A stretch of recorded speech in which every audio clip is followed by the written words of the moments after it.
The morning sun painted the town square in shades of gold and amber. Pamela Hayes set up her easel in the same spot she had claimed every day for the past 3 years.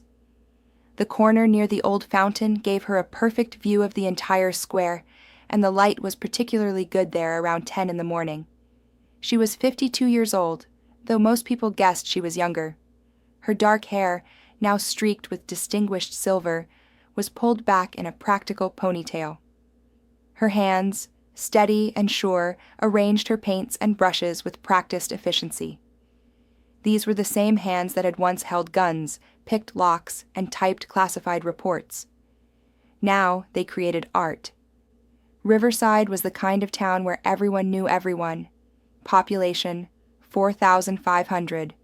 1 main street, 2 coffee shops, a small museum that housed local historical artifacts, a library that closed at 5, 3 churches, 1 school. It was perfect for someone who wanted to disappear without actually hiding. "Good morning, Pamela," called Mrs. Henderson, the elderly woman who owned the flower shop across the square. "Good morning, Mrs. Henderson," Pamela replied with a warm smile. "Beautiful day, isn't it?" "Perfect weather for painting," Mrs. Henderson agreed, adjusting the buckets of fresh flowers outside her shop. This was Pamela's life now. Simple, predictable, safe. She painted portraits of tourists and locals for whatever they felt like paying. Sometimes $20, sometimes $50, sometimes nothing at all. She didn't care about the money. She had enough savings from her previous life to last several lifetimes. What she cared about was the peace, the routine, the absence of adrenaline and fear. 10 years ago, she had been someone completely different. Agent Hayes, they had called her. CIA Special Operations. She had traveled to 43 countries, spoken 7 languages, and completed over 100 missions. She had been good at her job, very good, until Budapest. She pushed the memory away, as she did every time it tried to surface. Instead, she focused on mixing her paints. A young couple approached, asking about a portrait. She smiled and gestured for them to sit on the bench near her easel. "Together or separate?" she asked. "Together, please," the young woman said, leaning against her boyfriend. They looked happy, innocent. The kind of people Pamela had once protected, though they would never know it. As she began to sketch their outlines, her eyes did what they always did, what they had been trained to do for 20 years. They observed, they catalogued, they assessed. The man in the gray suit walking past the bank had bulging pockets and kept checking his watch every 30 seconds, nervous about something. The woman pushing the stroller near the bookstore had a slight limp and kept looking over her shoulder, afraid of someone. The teenager on the bench was texting rapidly, hands shaking. Bad news from someone. Pamela couldn't turn it off. The constant analysis, the perpetual vigilance. It was a curse as much as it had once been a skill. She saw patterns everywhere, potential threats in every shadow. It exhausted her and made sleep difficult. But here in Riverside, there were no real threats. Just ordinary people living ordinary lives. That was why she had chosen this place. Nothing ever happened here. She finished the portrait in 30 minutes. The couple loved it, paid her $40, and walked away hand in hand. Pamela cleaned her brushes and prepared for her next subject. The town square was getting busier now. It was Saturday, market day. Farmers from the surrounding area set up stalls selling vegetables, honey, handmade crafts. Children ran around the fountain, their laughter echoing off the old stone buildings. Mrs. Chen from the Chinese restaurant brought her a cup of tea, as she did every Saturday morning. "Thank you, Mrs. Chen," Pamela said, accepting the warm cup gratefully. "You work too hard," Mrs. Chen scolded gently. "Always painting, painting. You should take a break, enjoy the sunshine." "This is how I enjoy the sunshine," Pamela replied with a smile. Mrs. Chen shook her head, but smiled back before returning to her restaurant. Pamela sipped her tea and let her eyes wander across the square. The Riverside Historical Museum sat at the far end, a beautiful brick building from the 1800s. It was small, but charming, filled with artifacts from the town's founding, old photographs, farming equipment, and a few genuinely valuable pieces from the Civil War era. She noticed 3 men standing near the museum entrance. They were looking at the building, pointing at different features. Tourists, probably, or maybe historians. The museum did attract academics occasionally, interested in its collection of pre-Civil War documents. But something made her pause. She studied them more carefully, using the skills she had promised herself she would never use again. The men were all in their 30s or early 40s. They wore casual clothes, but they didn't fit quite right. The shoes were too expensive for their outfits. One man had a military-style watch. Another stood with a posture that suggested tactical training. The third kept his hands in his pockets in a way that indicated he was used to carrying concealed weapons. Pamela forced herself to look away. She was seeing things, creating patterns where none existed. This was Riverside, not Budapest or Tehran or Moscow. These were probably just normal tourists. "Excuse me, are you still painting?"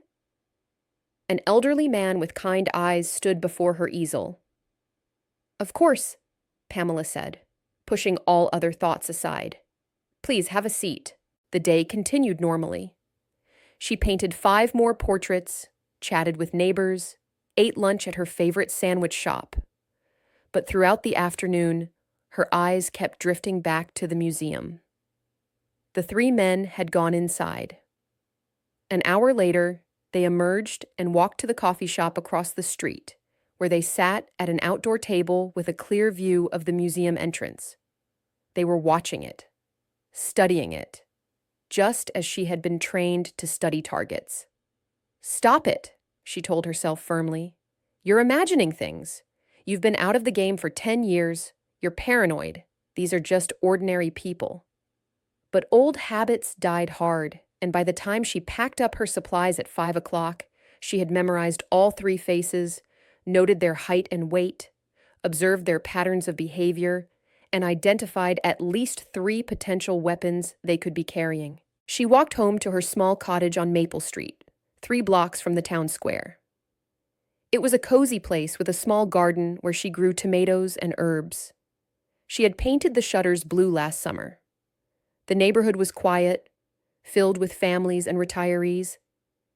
Inside, she put away her art supplies and made herself dinner. Pasta with vegetables from her garden, a glass of wine. She ate on her small patio, watching the sunset turn the sky purple and orange. Her phone rang.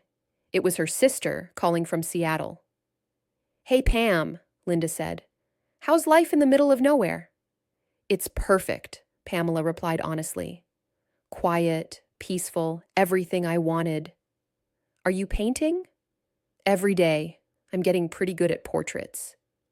"I'm glad you found something that makes you happy," Linda said. "After everything that happened?" "I'm fine, Linda. Really, I'm happy here." They talked for another 30 minutes, catching up on family news. Linda's kids were doing well in school. Their mother's health was improving. Everything was normal and good. After the call, Pamela took a shower and got ready for bed. But sleep didn't come easily. Her mind kept returning to the 3 men at the museum. She tried to read, but the words blurred on the page. She tried meditation, but her thoughts refused to quiet. Finally, at midnight, she gave up. She got out of bed, went to her closet, and pulled out a box from the top shelf. Inside were things she hadn't looked at in years. Her old government ID, now expired. A few personal items from her time with the CIA, and a laptop, specially encrypted. She knew she shouldn't. She had promised herself she was done with that life, but she couldn't help it. She opened the laptop, waited for it to boot up, and logged into a secure network that she technically no longer had authorization to access. Her old credentials still worked. No one had bothered to revoke them. She searched the facial recognition database, uploading photos she had taken with her phone that afternoon. She told herself she was being ridiculous, that this was a waste of time, that she would find nothing. 3 minutes later, the computer beeped. Match found. Her stomach tightened. The first man, the one with the military watch, was Marcus Vega. Former Army Ranger, dishonorably discharged for theft. Multiple arrests for burglary and assault. Known associate of organized crime groups specializing in art theft. Art theft. The museum. She searched the other two faces. Both came back with similar profiles. Professional criminals, specializing in stealing valuable artifacts and art pieces. One had spent time in prison for robbing a museum in Virginia. The other was wanted in connection with several unsolved thefts across the East Coast. Pamela closed the laptop and sat in the darkness of her bedroom, her mind racing. This was real. These men were planning something. They were going to rob the Riverside Historical Museum. She should call the police. That was the logical thing to do, the right thing to do. Let them handle it. But Riverside had 4 police officers. Chief Matthews, who was 60 and close to retirement. Deputy Harris, who was 23 and fresh out of the academy. Deputy Lopez, who was competent but inexperienced with anything more serious than traffic violations. And Deputy Wilson, who worked part-time and was also a volunteer firefighter. They were good people, but they weren't prepared for professional criminals. If she called them, warned them about the threat, would they even believe her? Would they ask how she knew? Would they investigate her background? And even if they believed her, what could they do? Set up surveillance? These men were professionals. They would spot police surveillance in seconds. Pamela lay back down and stared at the ceiling. This wasn't her problem. She had left that life behind. She had earned her peace, her quiet existence. She didn't owe anyone anything. But the image of Mrs. Henderson arranging her flowers, of Mrs. Chen bringing her tea, of the young couple whose portrait she had painted that morning, kept appearing in her mind. These were her neighbors now, her friends. This was her community. The museum was important to Riverside. It was a source of pride, a connection to the town's history. If it was robbed, it would devastate the community. And if people were there when it happened, someone could get hurt. She couldn't let that happen. But she also couldn't go back to being Agent Hayes. That person had died in Budapest, crushed under the weight of guilt and failure.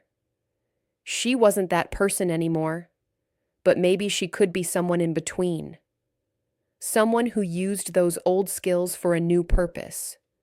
Someone who protected her community without becoming what she had been before. She had no idea what she was getting into. She had no idea if she could still do what needed to be done. But she knew she had to try. For the first time in 10 years, Pamela Hayes began to plan an operation. Sunday morning, Pamela woke early. She made coffee, ate a simple breakfast, and then did something she hadn't done in a decade. She went for a run. Her body protested at first. 10 years of painting instead of training had softened her. But muscle memory was a powerful thing, and after the first difficult mile, her stride found its rhythm. She ran through the quiet streets of Riverside, past houses where families were just waking up, past the closed shops on Main Street, past the school and the library, and past the museum. She slowed to a walk as she approached, catching her breath. The building looked peaceful in the early morning light. It wouldn't open until noon on Sundays. The only person there would be Mr. Peterson, the elderly curator and director, who usually arrived around 10 to prepare for the day. Pamela studied the building with new eyes. The museum had 3 entrances, the main front doors, a back entrance used for deliveries, and a side door that led to the offices. All three had standard commercial locks. No security cameras visible from the outside, though that didn't mean there weren't any inside. She continued her run, circling the block to see the back of the building. The delivery entrance faced a small parking lot shared with the bank next door. Not much traffic on Sundays. Good for criminals planning a discreet entry. By the time she returned home, she had a basic map of the area in her mind. Now, she needed more information. She needed to get inside the museum. After a shower and change of clothes, Pamela walked back to town. The market was setting up again. She bought fresh bread and cheese from Mr. Wilson's farm stand, chatted with neighbors, and slowly made her way to the museum. It opened at noon, as scheduled. She was the third visitor to enter. "Good afternoon, Pamela," Mr. Peterson greeted her with a warm smile. He was 78, with white hair and thick glasses. He had been the museum curator for 30 years. "Haven't seen you here in a while." "I thought I'd come look at the paintings again," Pamela said. "I've been thinking about trying some historical pieces." "Wonderful idea," Mr. Peterson said. "Take your time. Let me know if you need anything." The museum was small, just 5 rooms. The main gallery held most of the collection: farming equipment, photographs, documents in glass cases. The second room focused on the Civil War, with uniforms, weapons, and letters from soldiers. The third room was dedicated to the town's founding families. The fourth was a rotating exhibition space. The fifth room, barely more than a large closet, held the administrative office and storage. Pamela moved slowly through the galleries, ostensibly studying the exhibits, but actually analyzing the security. There were security cameras, but they were old models, probably recording to a VHS system in the back office. The display cases had basic locks. The most valuable items, documents from the town's founding signed by notable historical figures, were in a special climate-controlled case in the main gallery. But what really caught her attention were the paintings in the Civil War room. 3 oil paintings from the 1860s, showing local scenes from the war. They were beautiful and historically significant, but more importantly, they were valuable. Very valuable. Pamela estimated each could be worth between $50,000 and $100,000 on the legitimate market, possibly much more on the black market. This was what the thieves were after. She was certain of it. She took her time, memorizing every detail of the layout. The paintings were secured to the wall with standard museum brackets. The alarm system, judging by the control panel near the front door, was at least 20 years old. There was no security guard, just Mr. Peterson working alone most days, with a volunteer helping during busy hours. It would be embarrassingly easy to rob this museum. For professionals like Marcus Vega and his team, it would take less than 10 minutes. After an hour, Pamela thanked Mr. Peterson and left. Outside, she noticed the coffee shop across the street. The same coffee shop where she had seen the 3 men yesterday. She decided to get a cup of coffee and do some more observation. The coffee shop, called The Daily Grind, was run by a young couple, Jake and Sarah Moreno. They made excellent coffee and the best chocolate chip cookies in town. Pamela ordered a cappuccino and sat at a table near the window with a clear view of the museum. She pulled out a sketch pad and began drawing the buildings across the street, including the museum. To anyone watching, she was just an artist doing what artists do. But her eyes were sharp and analytical. She was on her second cup of coffee when Marcus Vega walked in. Pamela's heart rate increased, but she kept her expression neutral, her hands steady on her sketch. She didn't look up from her drawing. Vega ordered a black coffee and sat at a table near the back. A few minutes later, his 2 associates entered. They ordered drinks and joined him. The 3 men talked quietly, occasionally glancing out the window toward the museum. Pamela continued sketching, her ears straining to hear their conversation. They were too far away and speaking too quietly for her to make out specific words, but their body language told her plenty. They were planning something, discussing logistics. One of them pulled out a phone and showed the others something on the screen. They all nodded. After 20 minutes, they left. Pamela waited 5 minutes, then packed up her sketch pad and followed them at a distance.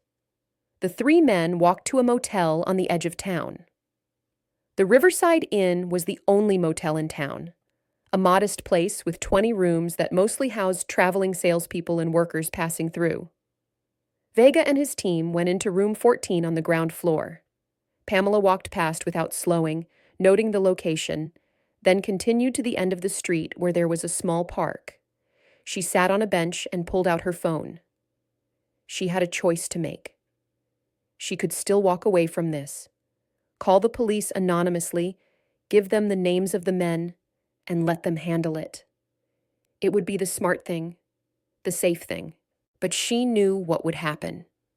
The police would investigate. The men would see the surveillance. They would either leave town or change their plans. They might come back later, better prepared. Or they would simply hit a different target in a different town. And if the police did manage to arrest them before they committed the crime, what then? Would there be enough evidence to hold them? To prosecute them? These men were professionals. They knew how to avoid leaving evidence. They would claim they were just tourists, that there was some mistake. No, if she wanted to stop this, she had to do it herself. She had to catch them in the act and gather evidence that would make conviction certain. The old feeling crept back into her chest. The sense of purpose, of mission. It felt both familiar and terrifying. She had promised herself she would never do this again. But here she was, planning an operation. The difference, she told herself, was that this time it would be on her terms. No government orders, no collateral damage, no guns or violence unless absolutely necessary. She would use intelligence, strategy, and preparation. And above all, no one would get hurt. She could do this. Over the next 3 days, Pamela established a routine. She set up her easel in the town square each morning, painting portraits as usual. But she also watched. She observed the three men's patterns, their movements, their habits. Vega and his team weren't being particularly careful. Why would they be? Riverside was a small, quiet town. No one was watching them. No one suspected anything. They visited the museum twice more, once together and once with just two of them. They hung around the coffee shop every afternoon. In the evenings, they ate dinner at different restaurants in town, probably studying possible escape routes. Pamela photographed them discreetly with her phone. She documented their movements in a notebook hidden in her art supply bag. She sketched the museum layout from memory in the privacy of her cottage, marking entry points, camera positions, and display locations. On Tuesday evening, she broke into her old laptop again and did more research. She found that Vega and his team had a pattern. They specialized in small-town museums with valuable but poorly protected collections. They struck at night, usually when the town was quiet. They disabled alarms, took what they wanted, and were gone within minutes. They had hit 6 museums in 3 states over the past 2 years. But they had never been caught. There was never enough evidence. No fingerprints, no DNA, no witnesses. They were good at what they did. Pamela studied their previous robberies, looking for patterns, for weaknesses. She noted that they always struck on weekends, when there were fewer people around. They preferred moonless nights for extra darkness. They worked as a team, with one person on lookout, one on security, and one grabbing the goods. The next moonless night was Friday, 4 days away. She would bet everything that was when they would strike. That gave her 4 days to prepare. On Wednesday, she visited the museum again. this time with a different purpose. She asked Mr. Peterson if she could sketch some of the exhibits for a series of paintings she was planning. He was delighted and gave her permission to come during off hours when the museum was closed. "Just knock on the back door Thursday evening," he said. "I'll be here doing inventory." "You can work as long as you need to." Perfect. Thursday evening, Pamela arrived at the museum with her art supplies and a backpack containing other items she had carefully gathered over the past few days. Mr. Peterson let her in through the back door and showed her to the Civil War room. "I'll be in the office if you need anything," he said. "Take your time." As soon as he left, Pamela went to work. First, she did actually sketch the paintings. She needed the cover to be authentic, but while she worked, she also studied the room in detail. She examined the window latches, checked the alarm sensors on the paintings, tested the strength of the mounting brackets. Then she did something Mr. Peterson didn't see. From her backpack, she took out 3 small devices, each about the size of a quarter.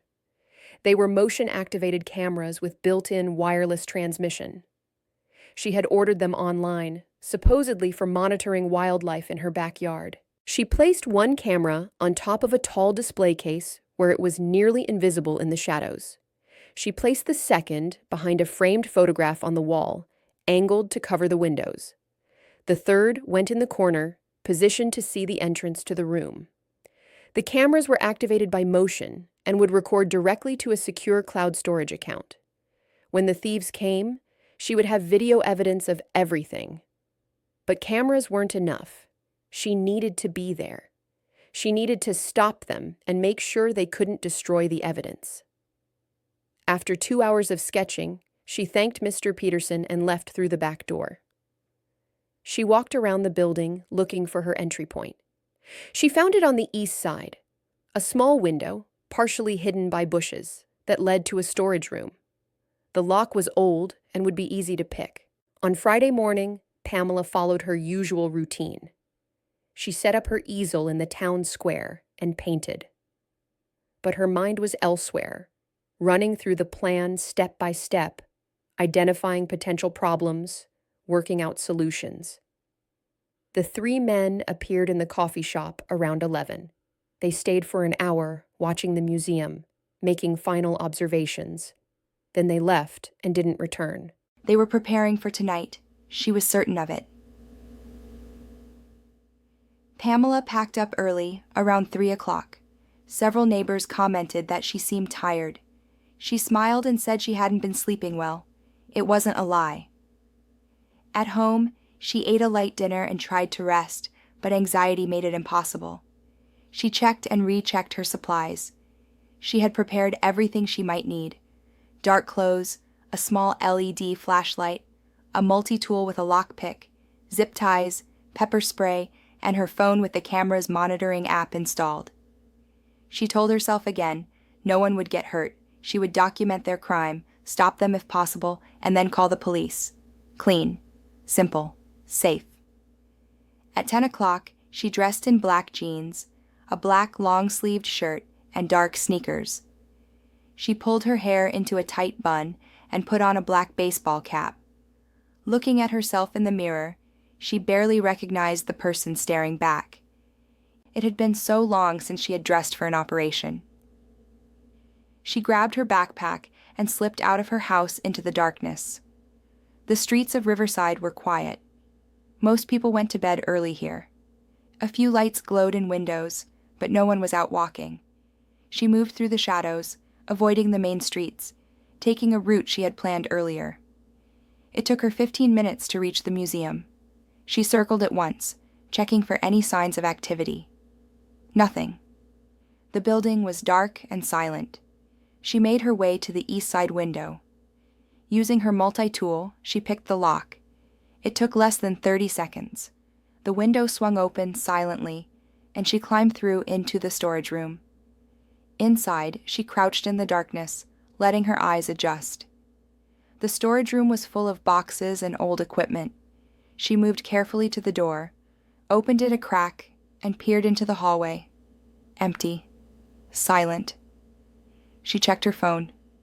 The cameras she had planted were active and transmitting. She could see the 3 different angles of the Civil War room on her screen. Everything was working perfectly. Now she had to wait. She found a position in the hallway near the Civil War room, where she could see both the main entrance and the back door. She settled against the wall, making herself as comfortable as possible, and prepared for a long night. The hours crept by.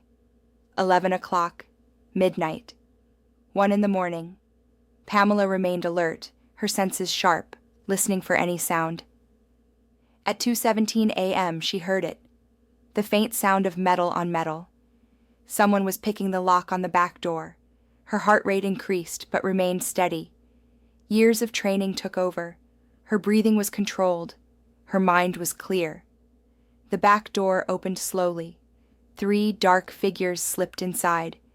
They moved with practiced efficiency, confident and quick. One of them had a small device that he pointed at the security panel near the door. After a moment, the blinking red light on the panel went dark. They had disabled the alarm.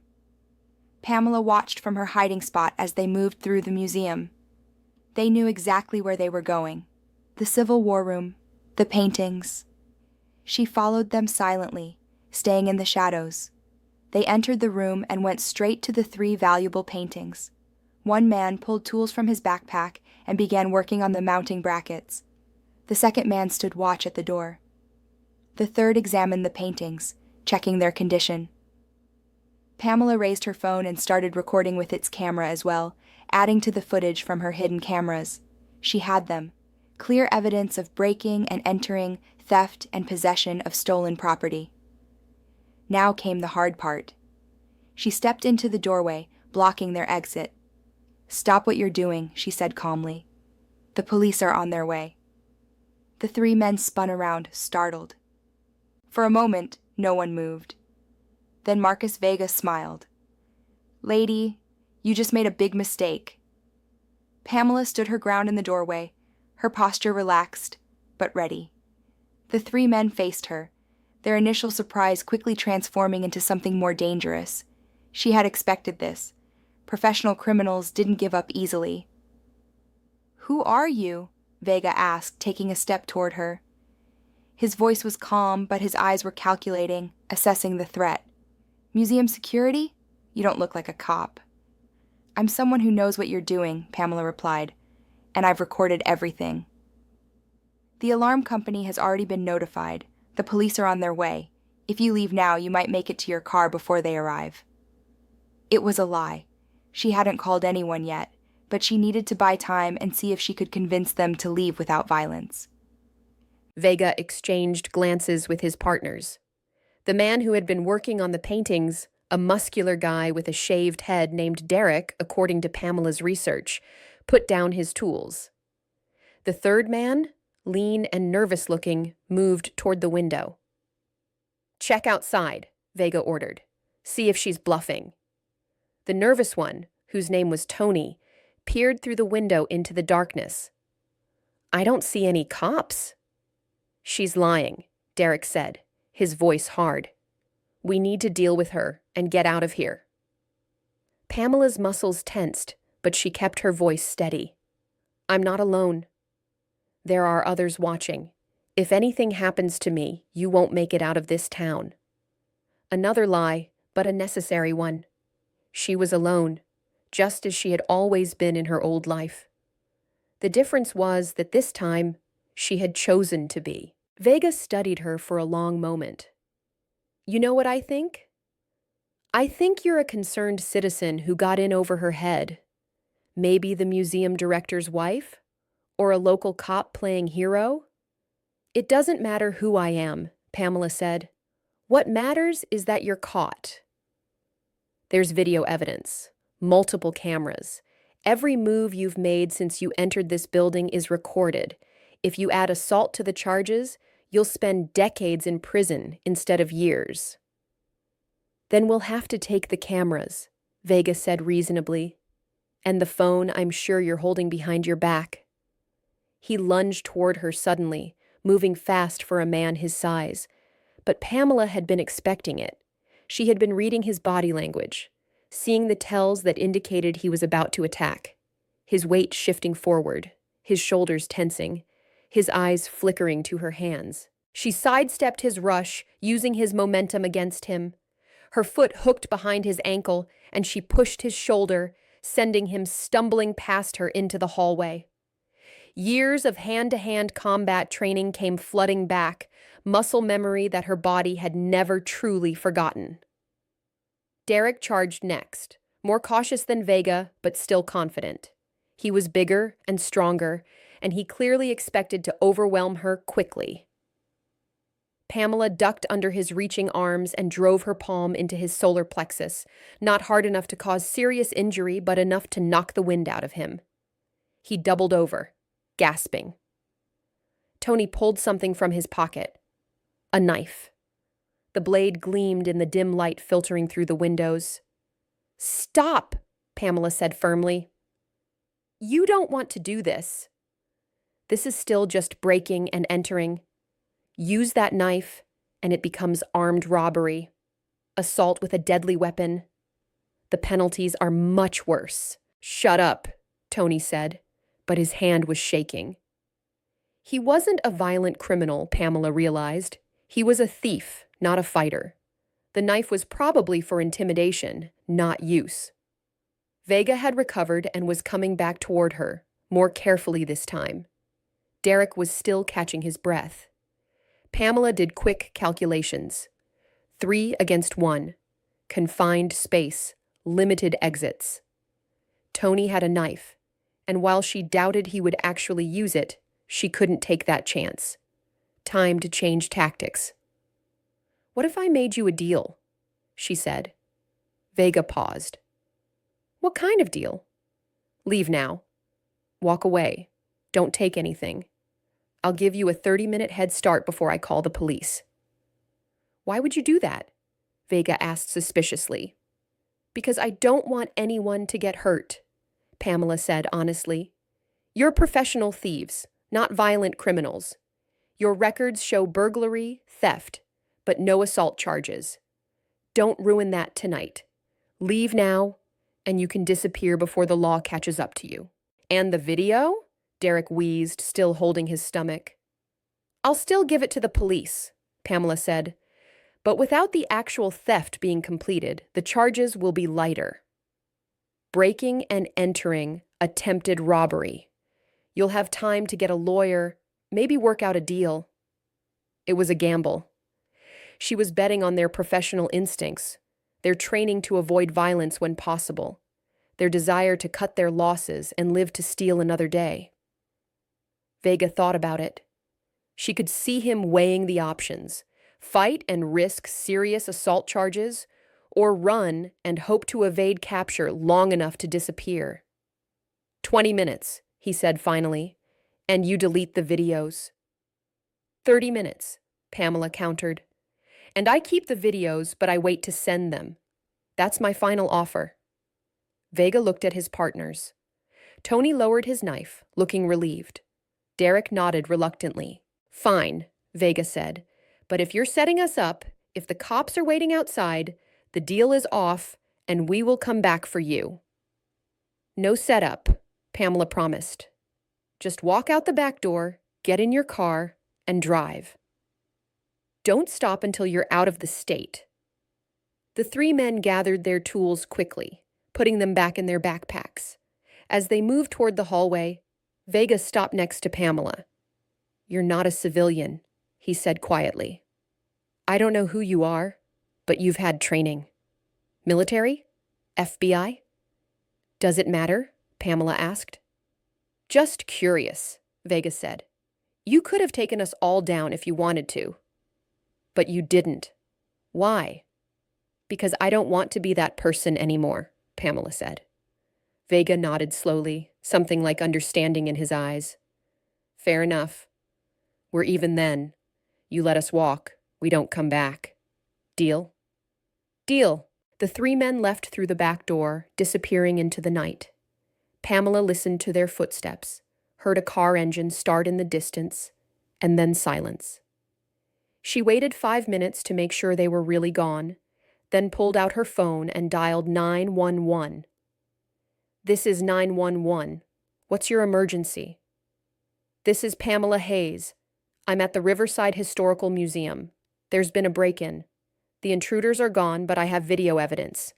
Please send officers immediately." She gave the dispatcher more details, then sat down on the floor to wait, suddenly exhausted. The adrenaline that had kept her sharp and focused was draining away, leaving her shaky and tired. What had she just done? She had confronted 3 professional criminals alone. She had fought them, negotiated with them, and let them go. None of it had been by the book. If she were still an active agent, she would be in serious trouble for her choices. But she wasn't an agent anymore. She was just Pamela, a small-town artist who had tried to protect her community. Within 10 minutes, she heard sirens approaching. Chief Matthews arrived first, followed quickly by Deputies Harris and Lopez. They found Pamela sitting in the hallway, her phone in hand, looking tired but unharmed. "Pamela?" Chief Matthews said, clearly shocked to see her. "What happened? Are you hurt?" "I'm fine," she said, standing up. "I was working late on some sketches Mr. Peterson gave me permission to make. I heard noises and investigated. 3 men were attempting to steal the paintings from the Civil War room." "Where are they now?" Deputy Lopez asked, his hand on his weapon. "Gone. They ran when they realized I had called 911. Another small lie, but necessary. But I recorded everything on my phone. And there are security cameras I installed earlier this week after I noticed suspicious people watching the museum." She showed them the footage from her phone and explained about the hidden cameras. Chief Matthews watched the videos with growing amazement. "You installed secret cameras? When? Why?" "I saw those 3 men studying the museum earlier this week," Pamela said. "Something about them made me suspicious. I did some research online and found they matched the descriptions of suspects in similar museum robberies in other states. So I prepared. It was mostly true, just with some details omitted."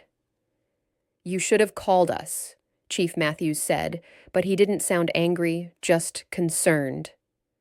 "You could have been hurt." "I know, I'm sorry. I wanted to be sure before I bothered you with what might have been nothing." The chief sighed. "Well, at least no one was injured. We'll need you to come to the station tomorrow and give a full statement, and we'll need copies of all these videos." "Of course."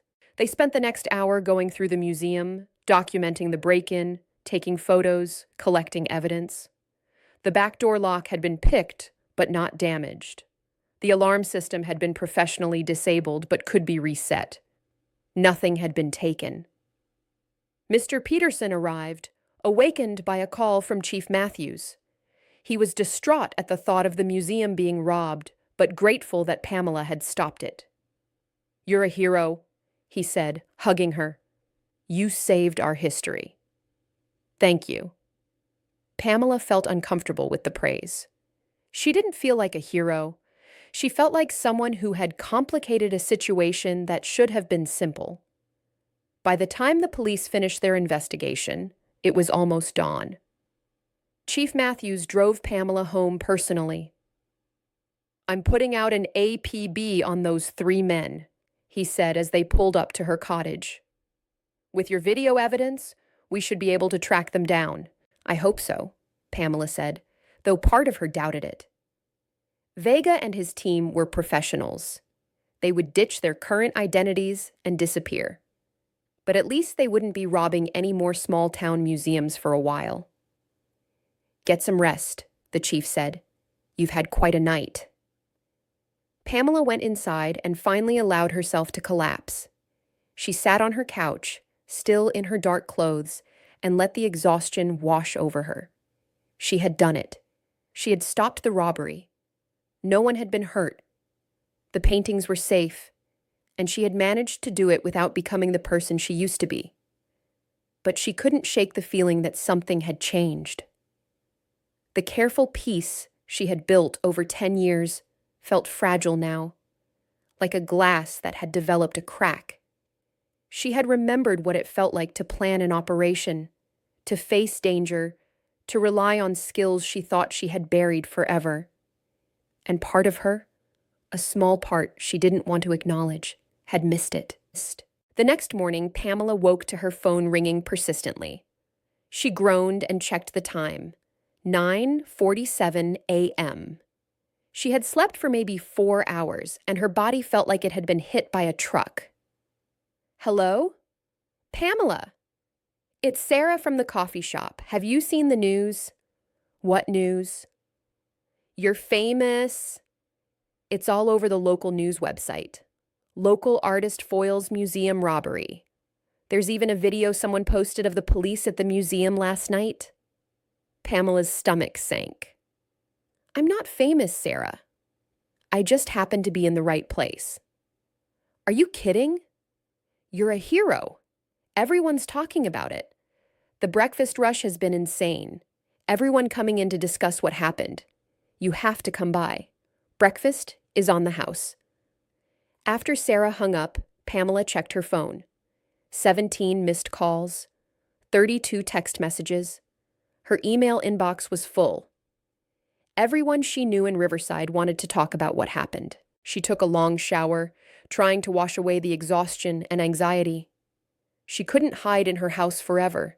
She had to give her statement to the police, and the town would want answers. As she dressed in comfortable jeans and a simple blouse, she caught sight of herself in the mirror. She looked tired, older. There were dark circles under her eyes that makeup couldn't hide.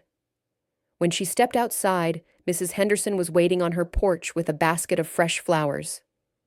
For the hero of Riverside, Mrs. Henderson said warmly, handing her the basket. I'm so proud of you, dear. So brave. I'm not a hero, Pamela protested. I just did what anyone would do. Nonsense. Most people would have called the police and hidden. You stood up to those criminals. That takes courage. Word had spread fast. As Pamela walked toward the police station, neighbors waved and called out congratulations. Mr. Wilson from the farm stand gave her a free bag of apples. The teenager who worked at the library asked for a selfie. Pamela felt increasingly uncomfortable. This was the opposite of what she wanted. She had come to Riverside to disappear, to be anonymous. Now everyone was looking at her, talking about her, treating her like someone special. At the police station, Chief Matthews greeted her with coffee and led her to an interview room. Deputies Harris and Lopez were there, along with someone Pamela didn't recognize, a woman in her 40s wearing a dark suit and carrying a badge. Pamela Hayes, this is Detective Sarah Chen from the State Police, Chief Matthews said. She's here to help with the investigation. Detective Chen extended her hand. Miss Hayes, thank you for coming in. I've reviewed the video evidence you provided. Very impressive work. Thank you, Pamela said cautiously. Something about Detective Chen's demeanor made her nervous. The woman was studying her too carefully. They spent 2 hours going over every detail of the previous night. Pamela stuck to her story. She had noticed suspicious people, installed cameras out of concern, happened to be working late, and confronted the thieves. She left out the parts about her CIA training, her database searches, and her deliberate surveillance. You said you were working on sketches Mr. Peterson gave you permission to make, Detective Chen said. But when we spoke to Mr. Peterson, he said he gave you that permission on Thursday. Yet you installed the cameras on Thursday as well. That's quite a coincidence. Pamela chose her words carefully. I had already ordered the cameras earlier in the week after I first noticed the suspicious men. When Mr. Peterson gave me permission to work after hours, I saw an opportunity to install them discreetly. You ordered wildlife cameras to monitor a museum? I wasn't sure they were planning anything. I thought if I was wrong, I could use the cameras for their intended purpose later. Detective Chen made notes. and your confrontation with the intruders. You said they ran when they realized you'd called 911. But according to the video timestamps, there was a 4-minute gap between when they entered the Civil War room and when you called. What happened during those 4 minutes? I was trying to get clear video of their faces and what they were doing, Pamela said. I wanted to make sure I had solid evidence before calling. That was risky. You could have been hurt. I know, it was stupid. I wasn't thinking clearly. Detective Chen studied her for a long moment. Ms. Hayes, I need to ask you something directly. Do you have any law enforcement or military training? Pamela's heart rate increased, but she kept her expression neutral. Why would you ask that? Because the way you handled this situation shows sophisticated understanding of evidence gathering, surveillance, and threat assessment. And according to the videos, when one of the intruders lunged at you, you defended yourself with techniques that suggest professional training. I took some self-defense classes, Pamela said. After my divorce, I wanted to feel safer living alone. It wasn't technically a lie. She had taken self-defense classes, just not the kind taught at the local YMCA. Detective Chen didn't look convinced, but she didn't push further. All right. Well, thanks to your efforts, we've identified the 3 suspects: Marcus Vega, Derek Tolliver, and Anthony Bianchi. All have extensive records.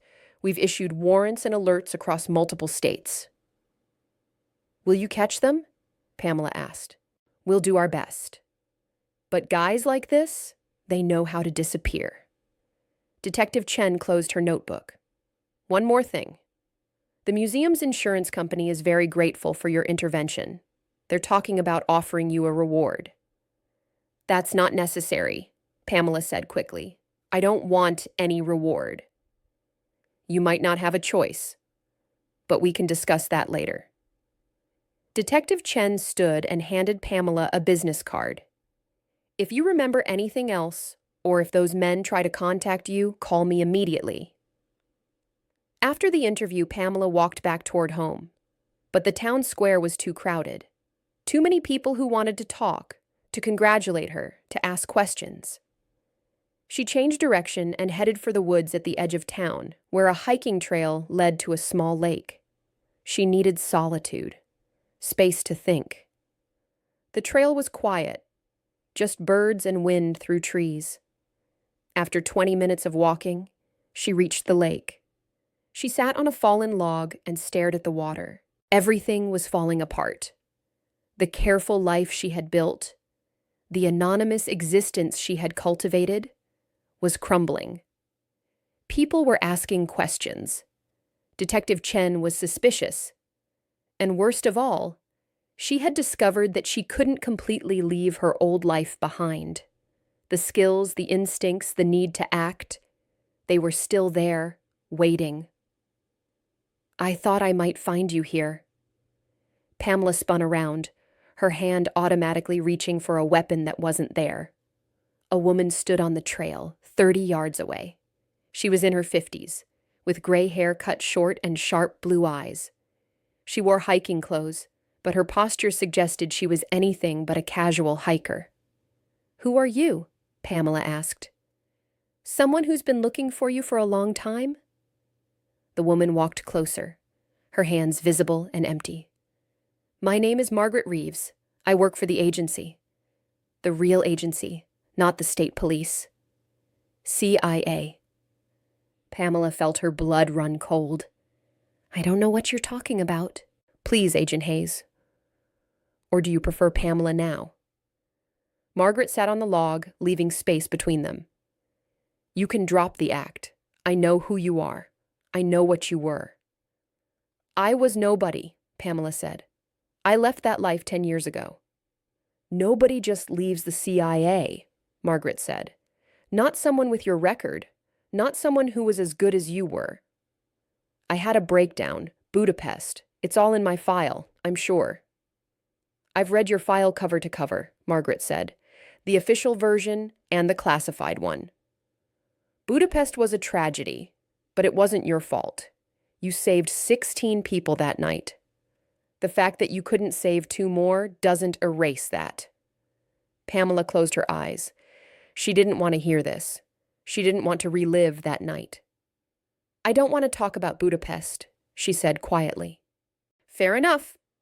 Let's talk about last night instead. Margaret pulled out a tablet and showed Pamela something on the screen. It was surveillance footage from the museum, but not from her cameras. This was from a different angle, higher up, probably from a satellite or drone. You've been watching me, Pamela said. We've been monitoring the situation, Margaret corrected. When Marcus Vega and his team showed up in Riverside, it triggered alerts. Vega has connections to some people we're very interested in. People who use art theft to fund other activities. Terrorism, weapons trafficking, that kind of thing. So you were going to let them rob the museum? Use it as a way to track them to their buyers? That was the plan, Margaret admitted. Until you got involved. Imagine our surprise when our satellite feed showed Agent Pamela Hayes, supposedly retired and mentally unfit for duty, running a solo operation against a team of professional criminals. I'm not an agent anymore, Pamela said firmly. I didn't run an operation. I protected my community. You ran surveillance. You gathered intelligence. You installed covert recording devices. You confronted hostile actors and successfully neutralized the threat through a combination of combat skills and psychological manipulation. That's not community protection. That's an operation, and a good one. Pamela stood up, suddenly angry. Why are you here? What do you want? Margaret stood as well, but kept her distance. I want to offer you a choice. Come back. Not to the field necessarily, but to the agency. Training, analysis, consulting. Your skills are too valuable to waste painting pictures in a town square. No. Think about it. You clearly can't completely let go. Last night proved that. You can't turn off what you are, what you were trained to be. So why not use it properly? In a controlled environment, with support, without the isolation? Because I don't trust the agency anymore, Pamela said. Because every mission comes with compromises I'm not willing to make. Because I've seen what this life does to people, and I won't become that person again. You already are that person, Margaret said gently. You always were, even when you were pretending to be someone else. The question is whether you do it alone and unsupported, or whether you work within a system that can help you. Pamela turned back to the lake. I need to think. Take your time.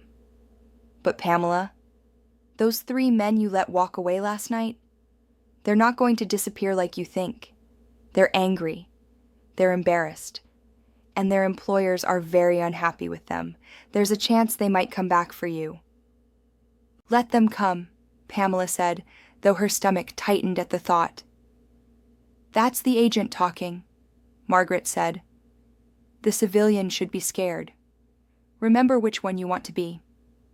She left her business card on the log and walked back down the trail, disappearing into the trees. Pamela sat back down and picked up the card. It had a phone number and nothing else.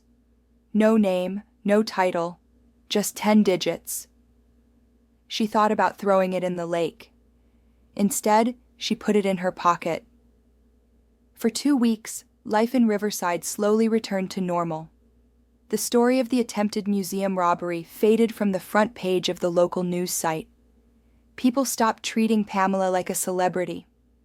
She went back to her usual routine, painting in the town square, talking with neighbors, living her quiet life.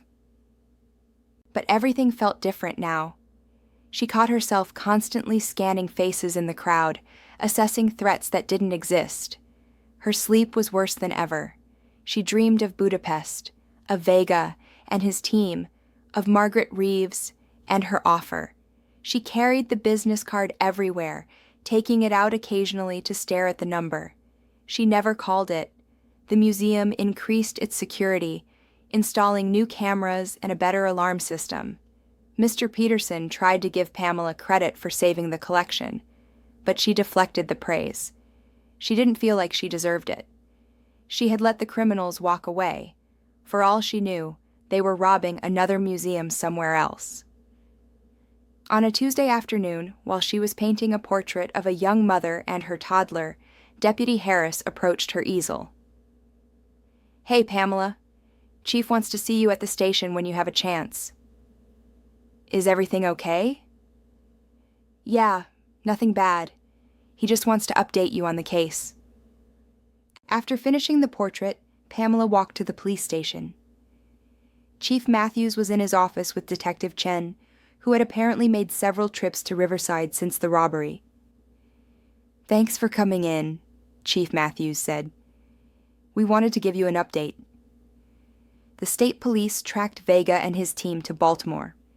They attempted another robbery at a private gallery. This time, they were caught. Relief flooded through Pamela. "That's wonderful." "Thanks to the evidence you gathered, we were able to add our charges to theirs," Detective Chen said.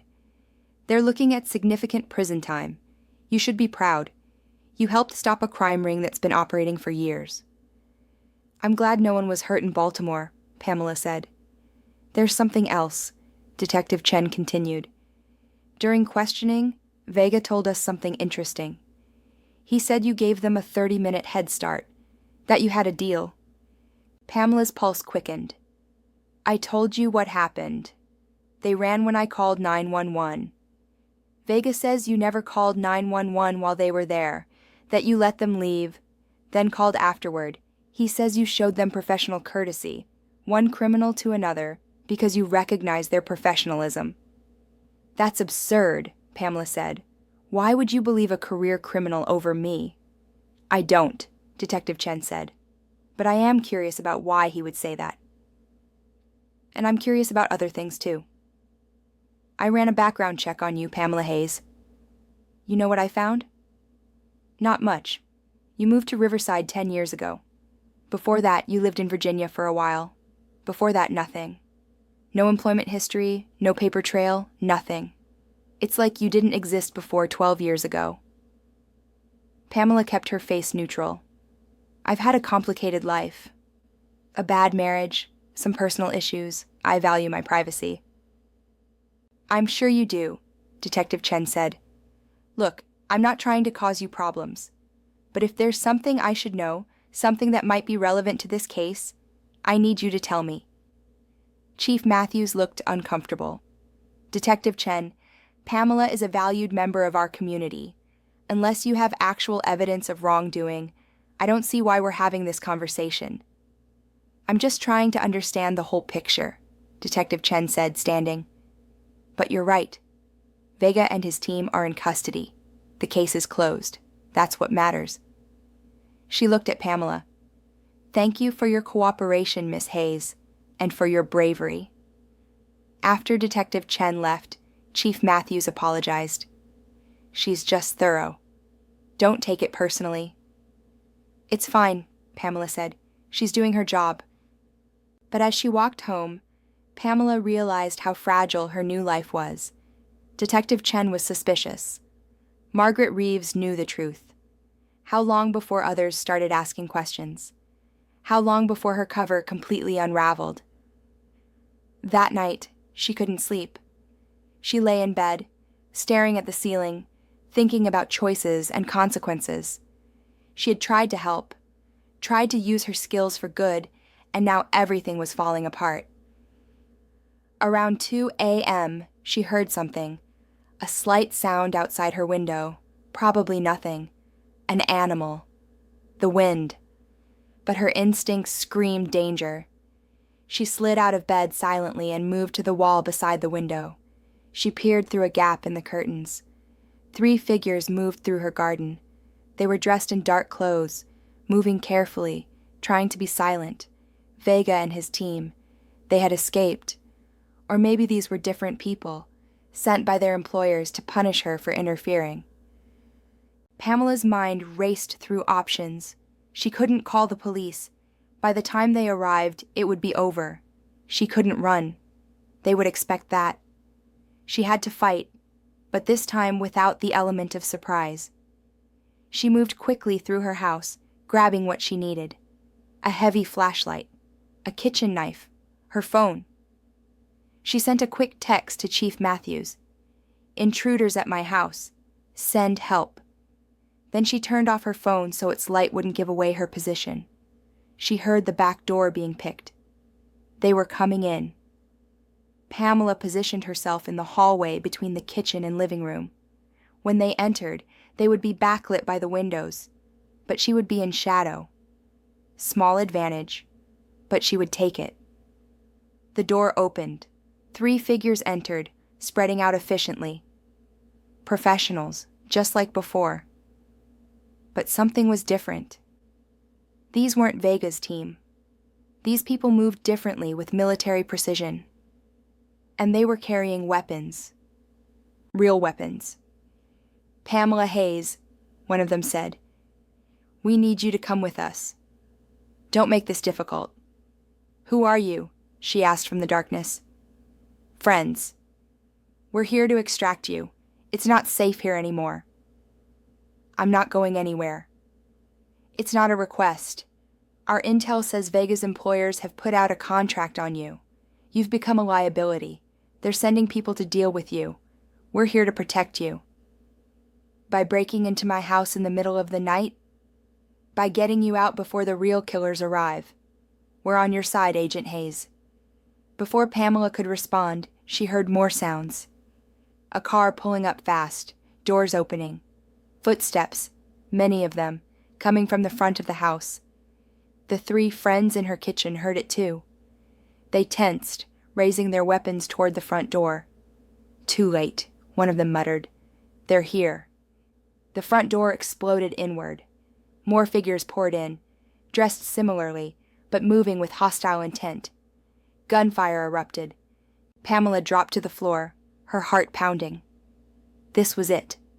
The violence she had tried to avoid was here, in her home, in her quiet town. She crawled toward the back door, staying low as bullets shattered her windows and tore through her walls. She had to get out, had to warn her neighbors, had to do something. She made it to the back door and slipped outside into her garden. Behind her, the gunfight continued.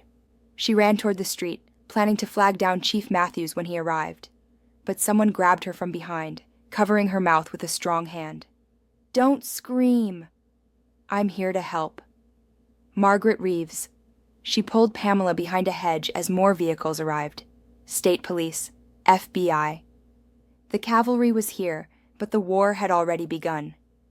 "What is happening?" Pamela demanded. "You kicked a hornet's nest," Margaret said grimly. "Vega's employers are a front for an international crime syndicate. By stopping that robbery, you disrupted a carefully planned money laundering operation. They're not happy. They sent people to eliminate you." "And your people?" "Trying to extract you before the assassins arrived. Looks like we miscalculated the timeline. The gunfight was ending. Police were shouting commands. People were surrendering or fleeing into the night." "You can't stay here," Margaret said. "This town isn't safe anymore. You've been exposed. It's only a matter of time before more people come." "Then I'll deal with them," Pamela said stubbornly. "And put your neighbors at risk?" "How many innocent people live on this street? How many kids? You want them caught in crossfire next time?" Pamela looked at the houses around her. Lights were coming on. People were looking out windows. Mrs. Henderson was standing on her porch in her nightgown, looking terrified. "I can't leave," Pamela said. "This is my home." "No, it's not. Not anymore. Home is where you can be yourself. You've been hiding here, pretending to be someone you're not. Come back to the agency. Work with us. Use your skills the right way, in an environment where you don't have to hide who you are." Pamela watched as police led handcuffed suspects out of her house. Her home, her sanctuary, was a crime scene now. Her neighbors were scared. Her cover was blown. Everything she had built was destroyed. "I need to talk to the police," she said. "Give my statement. I've already arranged that. They know you're a protected witness. They'll take your statement in a secure location. And then you decide. Come back with me or disappear somewhere else and start over again. But you can't stay here. Chief Matthews approached, looking shaken. Pamela, thank God you're okay. We got your text and came as fast as we could. What the hell is going on? It's complicated, Chief, Margaret said, showing him her credentials. Ms. Hayes is a federal witness. She needs to be relocated immediately for her protection. Federal witness? Pamela? I'm sorry, Pamela said to him, and she meant it. I'm sorry for bringing this to your town. I never meant for anyone to get hurt. No one was hurt, Chief Matthews said, though he still looked confused. But your house, there's a lot of damage. I'll take care of it, Margaret said. Federal government will cover all repairs and compensation, but right now we need to move. They put Pamela in an unmarked car and drove her to a hotel outside of town. Margaret stayed with her while other agents secured the perimeter. In a generic hotel room that could have been anywhere in America, Pamela finally broke down. She sat on the bed and cried, grieving for the life she had lost, the peace that had been shattered, the illusion of normalcy that had been stripped away. Margaret sat beside her and didn't say anything. She just waited until the tears stopped. I'm tired, Pamela said finally. I'm so tired of running, tired of hiding, tired of being afraid. Then stop running, Margaret said. Stand and fight. But do it with support, with backup, with people who understand what you've been through. Budapest, Pamela whispered. Do you really know what happened? I know the official report. 2 civilians died in crossfire during an extraction operation. You blamed yourself. You had a breakdown. You resigned and disappeared. It wasn't crossfire, Pamela said. It was my fault. I made a choice. There were targets and civilians in the same building. I had seconds to decide. I chose the mission. I chose to complete the objective even though I knew civilians might die. And they did. A husband and wife. They had 3 children. 3 kids who grew up without parents because I decided my mission was more important than their lives. You were following orders, Margaret said gently. I was following orders, Pamela agreed. But I still pulled the trigger. Metaphorically, I made the call, and I have to live with that. Is that why you let Vega and his team go? Why you didn't use violence unless absolutely necessary? Pamela nodded. I promised myself if I ever used these skills again, I would do it differently. No acceptable casualties. No mission more important than human life. Nobody gets hurt if I can possibly avoid it. That's admirable, Margaret said. But sometimes people need to get hurt to protect others. You know that. You've always known that. Maybe. But maybe there's a third way. Maybe I can use these skills without becoming a killer again, without sacrificing my morals for the mission. Is that what you want? To come back but on your own terms? Pamela thought about it. Did she want to go back? Could she? Tell me honestly, she said to Margaret. If I come back, will they make me compromise? Will they put me in situations where I have to choose between the mission and innocent lives? I can't promise you'll never face hard choices, Margaret said, but I can promise you won't face them alone. And I can promise that we've changed. The agency has changed. Budapest changed a lot of things. We're more careful now, more concerned with minimizing civilian casualties. Your breakdown, your resignation, it sent shockwaves through the organization. People realized we were burning out our best agents by asking too much. What would I be doing? What's the job? Training, mostly. Teaching the next generation how to think, how to assess situations, how to avoid the mistakes we made. Consulting on operations, providing analysis and strategic planning. No field work unless you volunteer for it. No guns unless you want to carry one. A desk job, essentially, but one where your experience and skills would be invaluable. I don't want to be in Langley. Too many memories. We have training facilities all over the country. You could be based anywhere, somewhere quiet if you want, somewhere where you could paint on weekends and teach spies during the week. Pamela laughed despite herself. That's a weird combination. You're a weird person, Margaret said with a slight smile. Most people can't do what you do. They don't have the combination of skills, intelligence, and moral compass. You're rare, Pamela. That's why I tracked you down. That's why I'm here asking you to come back. Not because the agency needs another agent. We have plenty of agents. We need someone like you. Someone who can teach the next generation to be better than we were. They sat in silence for a while. Outside, the sun was starting to rise, painting the sky in shades of pink and orange. Can I go back to Riverside? Pamela asked. Can I say goodbye properly? Not yet. Once we've secured the situation, once we've rounded up everyone connected to the syndicate, then maybe. But it might be a while. Those people, my neighbors, my friends, they deserve an explanation. We'll provide one.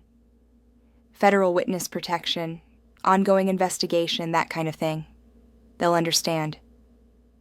Will they? Margaret stood and walked to the window. Probably not completely, but they'll accept it because they care about you. And someday when this is all over, maybe you can go back and tell them the truth. Or at least part of it. Pamela joined her at the window. The world was waking up. A new day was beginning. A new chapter. Okay, she said quietly. I'll come back. But on my terms. I teach, I consult, but I don't kill. I don't compromise on protecting innocent lives. That's non-negotiable. Deal, Margaret said, extending her hand. Welcome back, Agent Hayes. Pamela shook her hand, feeling a strange mix of relief and fear. She was going back to a world she had run from. But this time, it would be different. This time, she would do it her way. I need to make some calls, she said. Let people know I'm okay. Later. Right now, you need to rest. We have a long day ahead of us. Pamela lay down on the bed, still dressed, and closed her eyes. For the first time in weeks, sleep came easily. She dreamed of Riverside, of painting in the town square, of simple conversations with neighbors. But she also dreamed of classrooms full of young agents, of whiteboards covered with strategic plans, of using her skills to make the world safer without sacrificing her soul. Maybe it was possible. Maybe she could find a balance. Maybe she could be both Pamela the artist and Agent Hayes the operative. Only time would tell. 3 months later, Pamela stood in front of a classroom at a CIA training facility in Montana. 20 young agents sat before her, notebooks open, eyes attentive. They were the best of the best, selected for advanced tactical training. Let's talk about Budapest, she began. The room went silent. Everyone knew about Budapest, the mission that had broken the legendary Agent Hayes. She clicked to the first slide of her presentation. 8 years ago, I ran an operation to extract a defector from a hostile territory.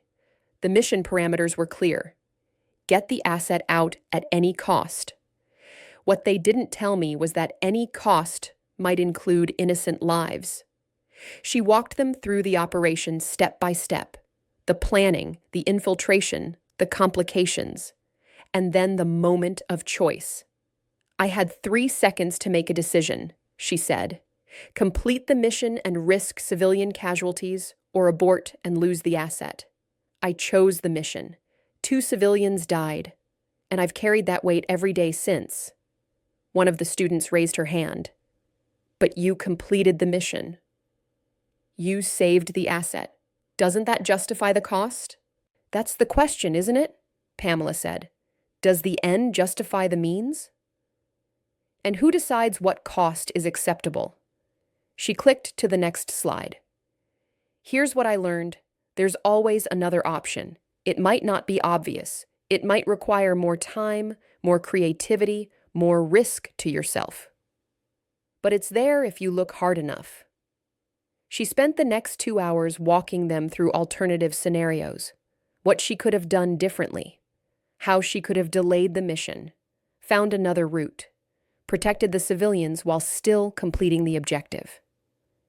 The point is this, she concluded. You're going to face impossible choices in the field. You're going to have 3 seconds to make decisions that will haunt you for the rest of your life. So, train yourself now to think beyond the obvious. Train yourself to see the third option, the fourth option, the option that saves everyone.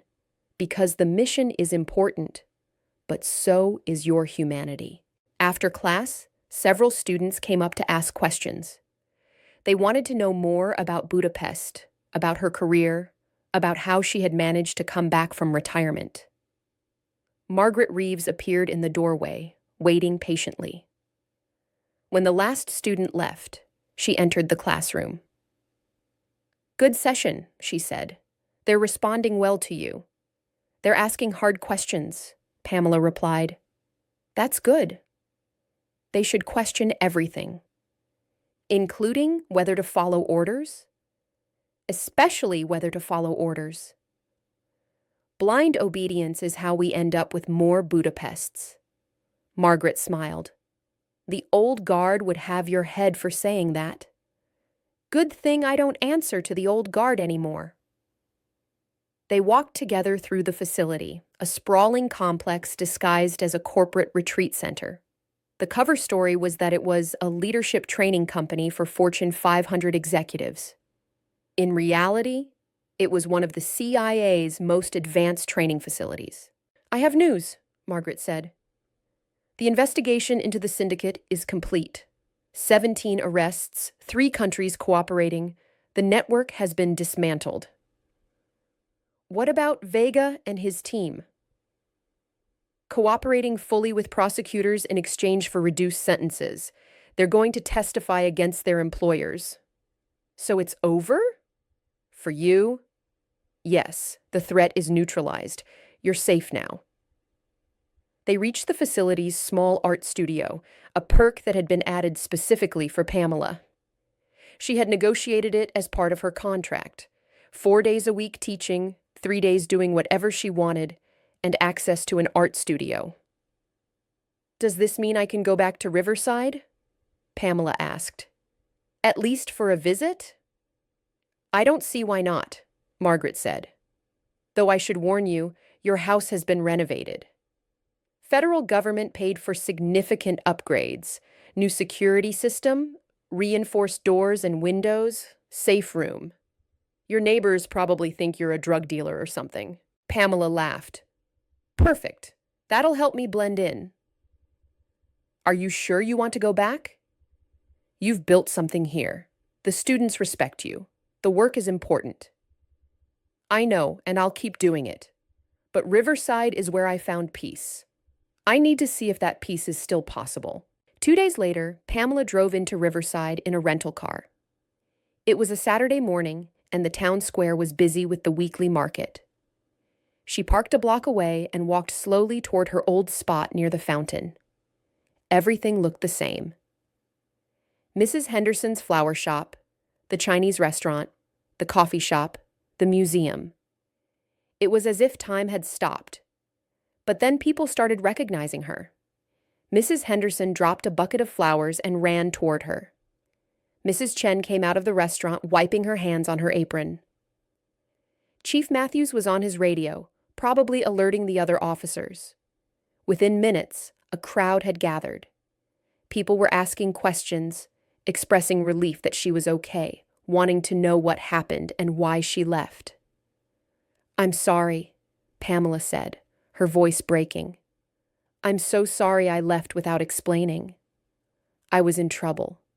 Bad people were after me because I stopped that robbery. The FBI had to move me to protective custody. It was close enough to the truth. They didn't need to know everything. But you're back now? Mrs. Henderson asked hopefully. For a visit, Pamela said. I have a job in Montana. Teaching. Also true. But I wanted to come back and see everyone. Make sure you were all okay. We're fine, Chief Matthews said. The town's fine. We've been worried about you. She spent the day walking through Riverside, talking to people, apologizing for leaving so abruptly. Everyone was understanding, grateful she was safe. No one seemed to hold it against her. In the evening, she stood in front of her cottage on Maple Street. The exterior looked the same, but she could see the upgrades. New windows, new door, security cameras discreetly placed. It looked like a fortress disguised as a cozy home. She went inside. The interior had been repaired and cleaned. All her belongings were exactly where she had left them. The government had even saved her art supplies. She walked through the rooms, touching familiar objects, remembering the life she had lived here. It felt like a lifetime ago, but it had only been 3 months. She could come back here, she realized. Not permanently, not while she was teaching, but on weekends, during breaks. She could maintain 2 lives, Agent Hayes, the teacher, and Pamela, the artist. It wouldn't be easy, but it was possible. That night, she slept in her own bed, for the first time in 3 months. The house felt safe, protected. The security upgrades did their job. In the morning, she woke to her alarm and got up before dawn. She made coffee, grabbed her art supplies, and walked to the town square. By the time the sun rose, she had her easel set up in her old spot near the fountain. She mixed her paints and prepared her canvas. Mrs. Henderson was the first to see her.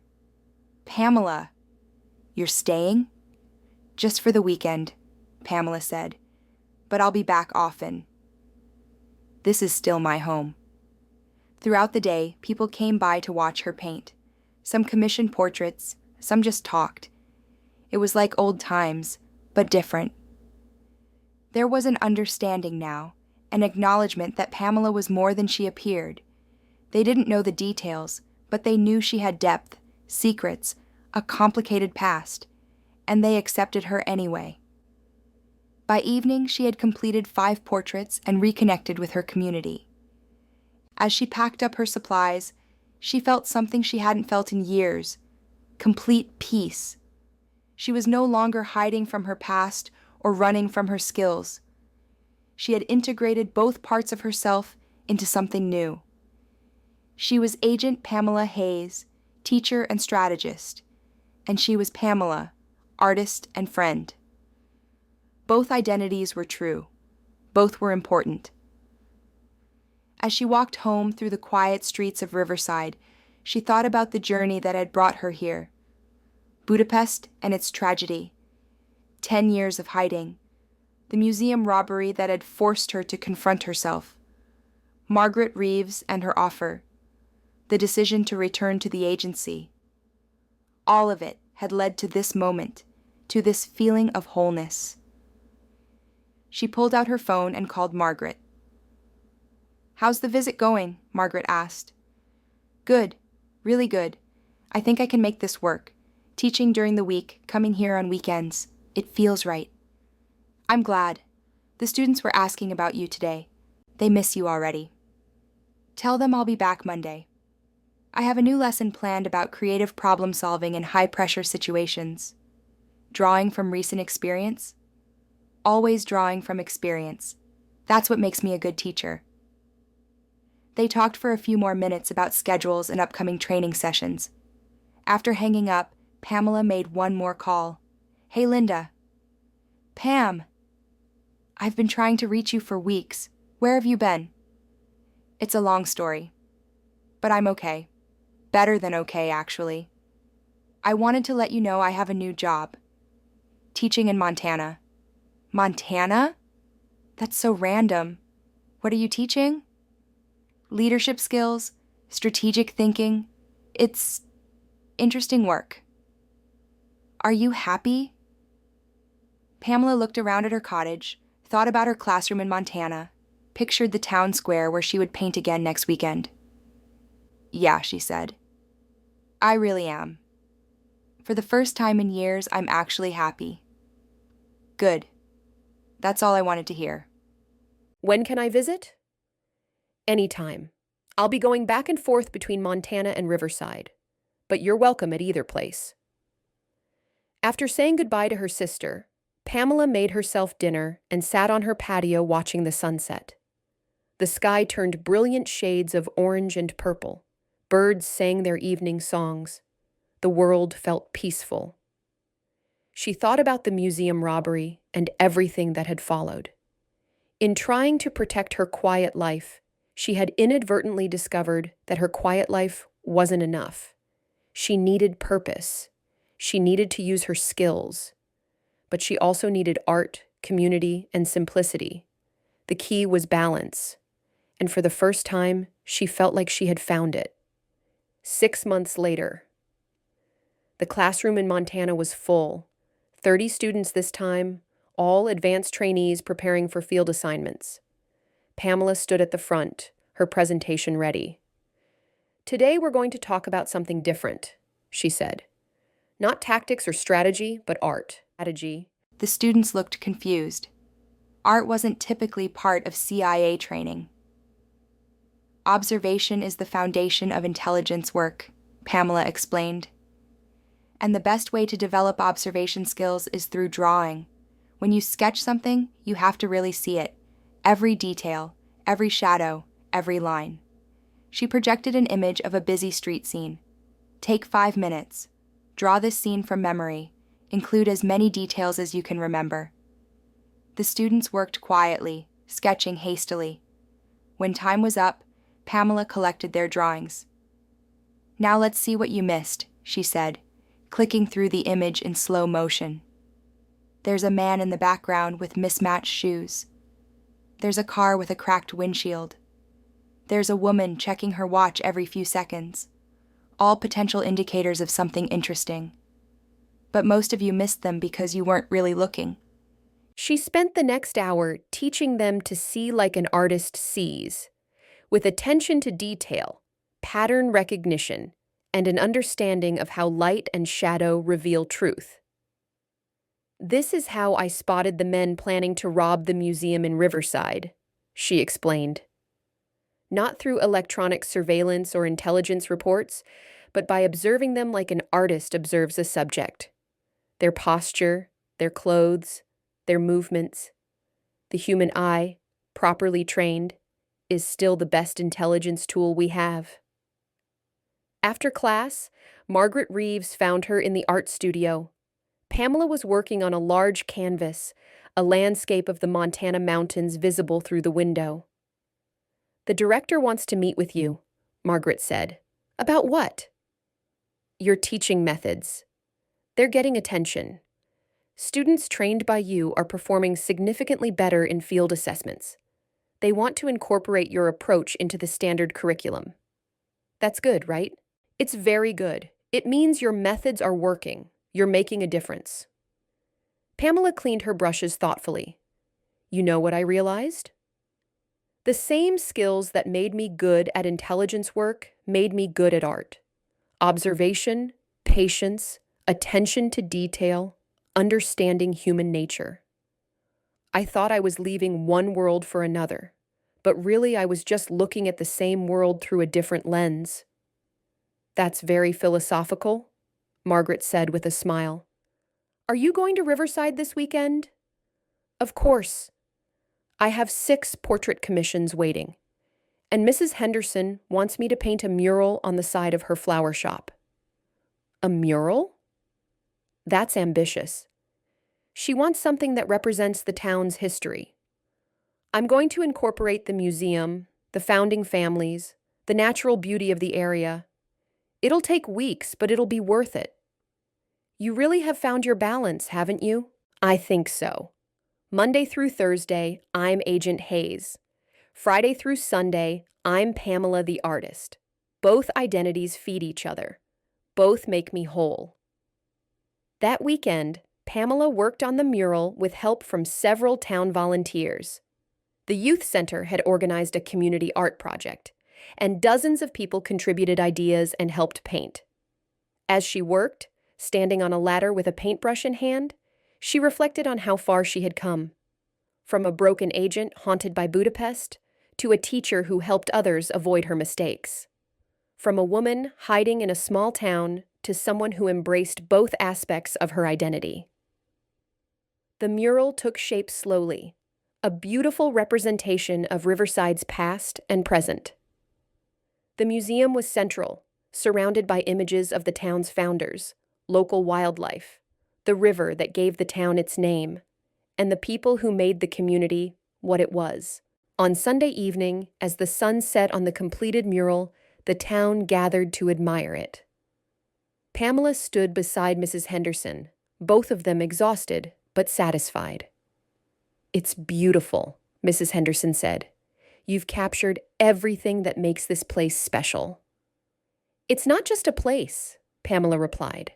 "It's the people, the community. That's what makes Riverside special." Chief Matthews approached with a small box. "The town council wanted to give you this.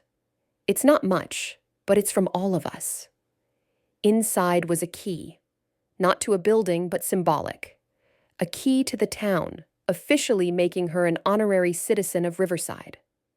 With it was a proclamation declaring her a community hero and thanking her for her service and art. "You didn't have to do this," Pamela said, her voice thick with emotion. "Yes, we did," Chief Matthews said. "You're one of us now. No matter where you go or what you do, you'll always be welcome here. This is your home." Pamela looked around at the faces of her neighbors and friends. These people who had accepted her, questioned nothing, and supported her even when they didn't understand everything. This community that had given her peace and purpose. "Thank you," she whispered. "Thank you for everything." That night before driving back to Montana, Pamela sat on her porch and called her sister one more time. "How's life?" Linda asked. "Complicated, fulfilling, balanced, good. That's quite a mix." "I'm quite a mix," Pamela said with a laugh. "But for the first time, I'm okay with that. I don't have to be one thing or another. I can be both. I can be complicated and still be happy." "I'm proud of you, Pam. Whatever you're doing out there in Montana and Riverside, it's working. You sound like yourself again." After hanging up, Pamela sat in the darkness, listening to the night sounds of Riverside. Tomorrow, she would drive back to Montana, back to her classroom and her students. In 5 days, she would return here to paint and be part of the community. It was a good life. Not perfect, not simple, but authentic. She was using her skills to help others, creating art that brought joy and living honestly even if she couldn't share every detail of her past. She thought about Budapest one last time, not with pain, but with acceptance. She had made a mistake. She had learned from it. And now she was teaching others so they wouldn't make the same mistake. That was redemption. That was growth. That was enough. Pamela Hayes, former CIA agent, current teacher, and eternal artist, smiled into the darkness. She had found her way home, not to a place, but to herself. And that was the greatest operation she had ever successfully completed. If this story touched you, don't forget to like, comment, and subscribe. We'd love to hear what inspired you the most. And where in the world are you watching from? Let us know below.